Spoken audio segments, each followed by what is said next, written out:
वैशाख मास महात्म्य अध्याय 6। जय श्री कृष्णा, राधे राधे।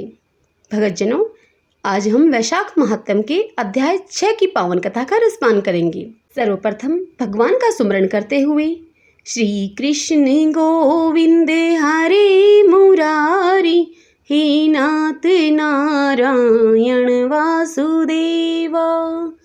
सब बोलिए विष्णु भगवान की जय। ओम माधवाय नमो नमः। आइए भगतजनों, अब कथा सुनते हैं। नारद जी बोले, हे नरश्रेष्ठ, जो लोग थके हुए राही को जल नहीं पिलाते वे नीच पक्षी का जन्म पाते हैं। इस संबंध में मैं तुम्हें एक ब्राह्मण और छिपकली का इतिहास कहता हूँ। प्राचीन काल में हेमांग नामक एक राजा, जिसका जन्म इक्ष्वाकु वंश में हुआ, वह राजा ब्राह्मणों का बड़ा भगत, किसी की निंदा न करने वाला, शत्रुओं पर विजय पाने वाला तथा जितेंद्रिय था। उसने इतने यज्ञ किए कि कुशाओं से पृथ्वी पर कुशा ही कुशा दिखाई देने लगी। उसने गौ, भूमि तथा स्वर्ण का दान देकर अनेक ब्राह्मणों को प्रसन्न किया। कोई ऐसा दान नहीं था जो उसने न किया हो, परंतु उसने कभी वैशाख मास में जल दान नहीं किया। वह कहता था कि अलभ्य वस्तु दान करने का फल है, जल तो सहज में ही लभ्य है। अतः वह राजा लूले लंगड़े, अंधे और जीविकाहीन ब्राह्मणों की सेवा किया करता था, किंतु वेदपाठी, तत्वज्ञानी और ब्रह्मवादियों की पूजा नहीं किया करता था। वह कहता था कि विख्यात ब्राह्मणों की सेवा तो सभी करते हैं। अनाथ, लूले लंगड़े, अनपढ़ और दरिद्रियों की दुर्गति है और यही दया के पात्र हैं। इस दोष के कारण 3 जन्म तक उसको चातक की योनि मिली। फिर एक जन्म में वह गिद्ध बना।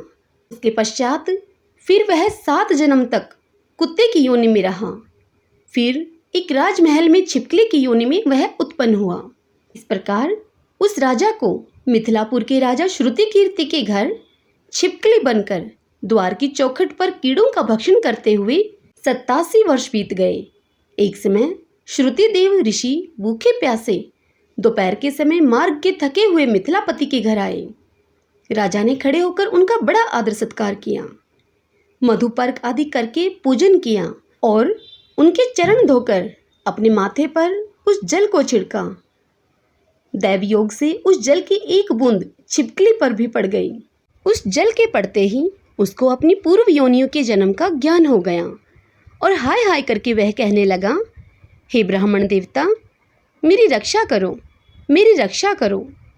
छिपकली के ऐसे वचन सुनकर श्रुतदेव को बड़ा आश्चर्य हुआ और वह कहने लगे कि तू कौन है और क्यों तू इतना विलाप करती है? अतः तू अपना सब वृत्तांत मुझसे कह, मैं तुझे इस योनि से मुक्त करूंगा।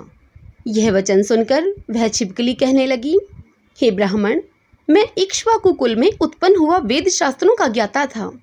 मैंने अनेक गौदान और यज्ञ किए तथा बहुत से कुएं, तालाब और बावड़ी आदि बनवाई। अनेकों मैंने दान किए और धर्म पूर्वक राज्य भी मैंने किया, तो भी मुझे स्वर्ग नहीं मिला। 3 जन्म तक चातक और 1 जन्म में गिद्ध हुआ मैं। फिर 7 जन्म तक कुत्ते की योनि में मैं रहा और अब इस छिपकली की योनि में हूँ।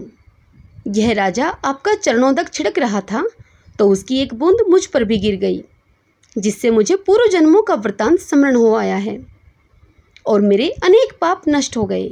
मुझे 28 जन्म तक छिपकली की योनि भुगतनी पड़ेगी, सो इन जन्मों से डरता हूँ।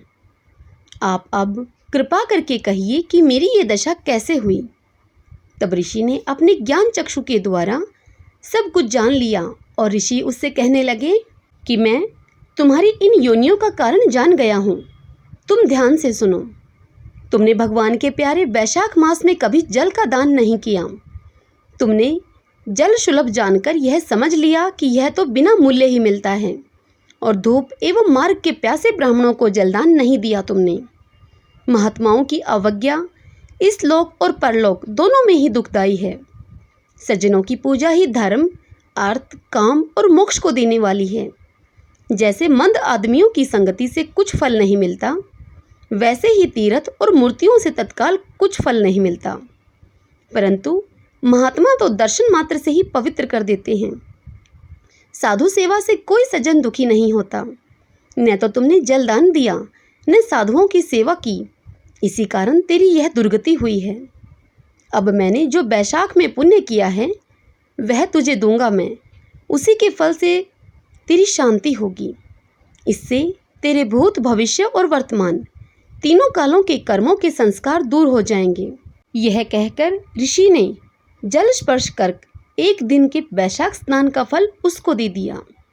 जल के छींटे लगते ही वह सब पापों से मुक्त होकर और दिव्य रूप होकर छिपकली का रूप त्याग कर ऋषि के आगे हाथ जोड़कर परिक्रमा करके आज्ञा लेकर फिर स्वर्ग को चला गया और 10,000 वर्षों तक सुंदर भोगों को भोग कर इक्ष्वाकु वंश में ही महाप्रभावशाली काकोत सत नाम से उत्पन्न हुआ और 7 द्वीप पृथ्वी का राज्य करने लगा।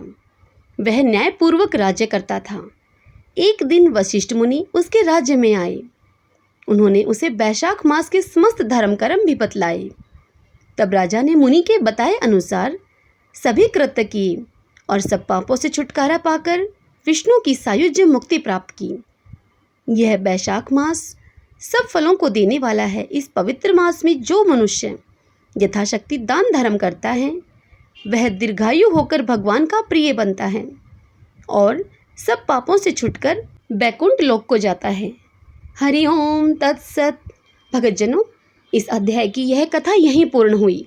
इससे आगे की कथा हम अगले अध्याय में सुनेंगे। सब बोलिए विष्णु भगवान की जय।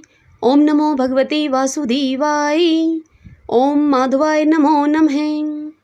भगतजनों, आपको यदि मेरे द्वारा सुनाई हुई यह वैशाख मास महात्म्य की यह कथा पसंद आई हो तो वीडियो को लाइक कीजिए, खूब शेयर कीजिए, खूब पुण्य कमाइए।